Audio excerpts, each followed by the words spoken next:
London and Southend on the Thames Estuary, it still retains much of its old-fashioned charm of the fishing community. The type of fishing has changed many times over the years, from catching shrimps, oysters, cockles and many types of fish. However, cockles are still the main type of shellfish caught in this part of the estuary, but the methods of catching them has changed quite a lot since the old days. In the olden days, the fishermen used stock nets called kiddies to catch trapped fish as the tide was going out, but this was banned after 1697. Mussels were grown on large stones in the mud and also hung from ropes into the sea from the pier, but the pollution in Jordan and Victorian times put a stop to this. Next, the cockles took over. These were caught by fishermen raking the sea bed at low tide and collecting them in yoke. This method continued right up until the 1970s, when the machinery took over.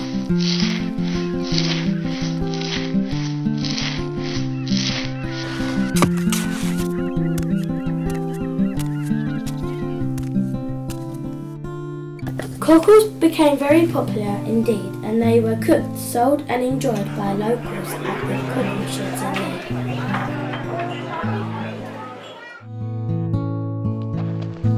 Oysters were cultivated in the Thames Estuary around Chalkwell. Some fishermen from Kent sneaked over, stole the oysters and sold them in London.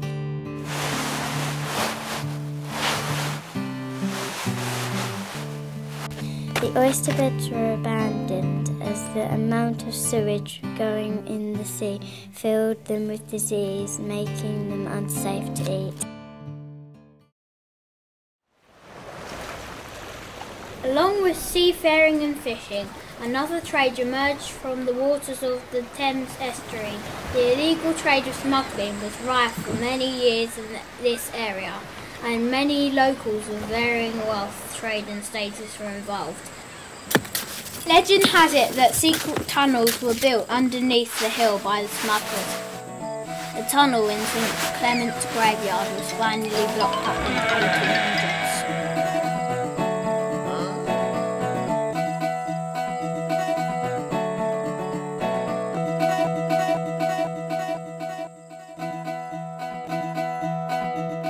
The churchyard holds many secrets of the illicit goings-on from the smuggling days.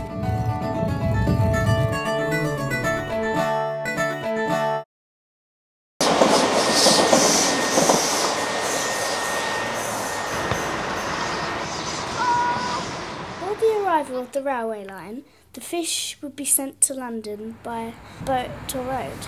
The arrival of the railway line in 1854 brought positive growth and much change for the fishing industry in Leigh. The town became less isolated, and the fishermen made most of this, regularly sending tons of seafood to be transported to London. On the 31st of May 1940, 6 little fishing boats set sail from Leigh-on-Sea to rescue the soldiers of Dunkirk. These soldiers were desperate and needed help urgently.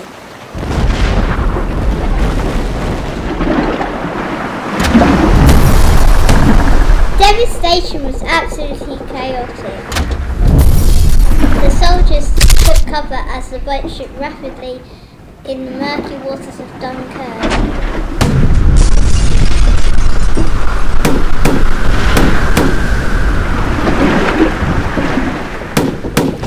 The brave fishermen of Leigh rescued hundreds of soldiers despite all the risks all around them. On the way home, the Renown hit a mine, killing all 4 crew members on board.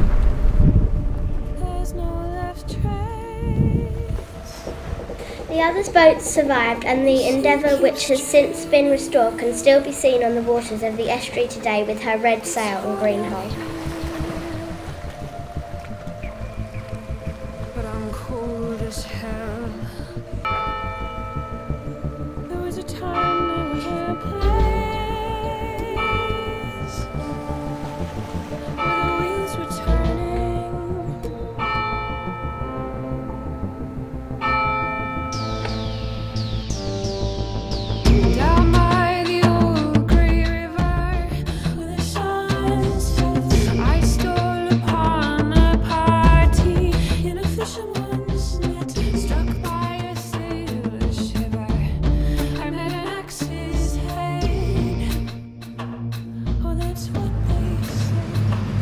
What's it like being a fisherman today? We spoke to a local fisherman, Paul Gilson, who has been fishing for 43 years. Paul is also the skipper of the Endeavour, the only remaining vessel of the 6 little fishing boats that went to Dunkirk to rescue the soldiers stranded during the Second World War.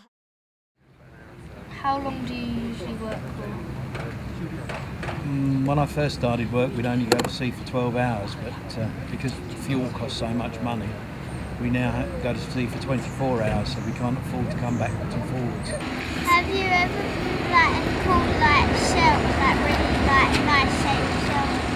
Oh, shells, yes. Yeah, we've, oh goodness me, conch shells. We've caught several of those, but I don't think they were local. I believe they came off the back of a ship. They threw them away. And they were ever so big. I've got them in the garden. What's the rarest fish you've ever found? The rarest. Tadpole fish, as I said, is rare. You've seen a little fish, it's like a prawn, and it boxes. I can't think of the name of it, but it's got like boxing gloves on. Mantis shrimp. It's a shrimp, it's a type of shrimp. That's very rare. We've caught 2 of those.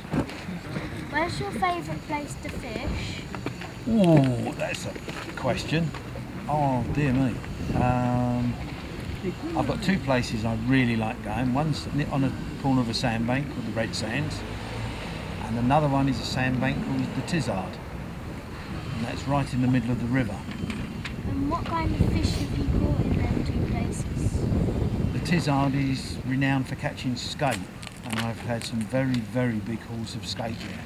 Do you ever go to different countries to go fishing, or do you just stay in one country? When you're at sea, the sea belongs to everybody. But I've been fair enough out to sea that I can see Belgium and France when I've been fishing. How many pairs of glasses have you lost? 3, and it was very expensive, and I remember every set. And sometimes you see them go splot, and there's nothing you can do about it. How do you sleep? How do I sleep? Heavily, because we go without sleep a lot, so we sleep a lot. Nowadays, people use the railway to commute to London, but many people use it to come and visit Leigh, as the cockle sheds, the fishing boats and quaintness of the old town have become a tourist attraction, with many people visiting throughout the year. One thing is certain, the fishing industry has played a huge part in making Leigh-on-Sea the interesting and vibrant place it is today. A cockle's abandoned shell, there's no left trace, the sea keeps churning, it's hard out here, but I'm cold as hell. There was a time, there was a place where the wheels were turning.